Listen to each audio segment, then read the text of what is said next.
உங்கள் பாக்கெட்டில் சில்லற காசு ஒரு 30 ரூபா இல்லை ஒரு 20 ரூபா இருந்ததுன்னு வச்சுங்களேன், எங்கள் ஊருக்கு வந்தீங்கன்னா நீங்கள் அந்த 30 ரூபா பிரியாணி வாங்கி சாப்பிட்லாம். 20 ரூபா தான் குஸ்கா இவர்கிட்ட தான். ஆனால் இவர்கிட்ட வாங்கி சாப்பிட்லாம் அப்படின்னு நான் ஏற்கனவே ஒரு வீடியோ போட்டிருக்கேன். அப்படி போடும்போது நிறைய நேரங்களில் கமெண்ட்ஸ் மாற்றுக்கிறது தான் இருந்தது. இன்க்ரீடியன்ட் போடுங்க, கலரை குறைங்க, பீஸை போடுங்க, அப்படின்னு அரிசியை மாற்றுங்க. அவர் டேஸ்ட்டுக்காகலாம் விற்கல, பல பேர் பசிக்காக தான் சாப்பாடு விற்றுட்ருக்காரு.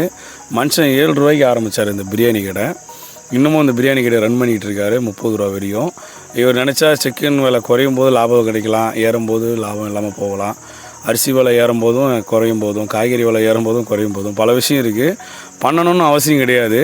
ஆனால் அந்த மனுஷன் எனக்கு இதை விட்டால் வேறு எதுவும் தெரியாதுன்றதுக்காகவே இந்த கடையை இன்னமும் ரன் பண்ணிகிட்டு இருக்காரு.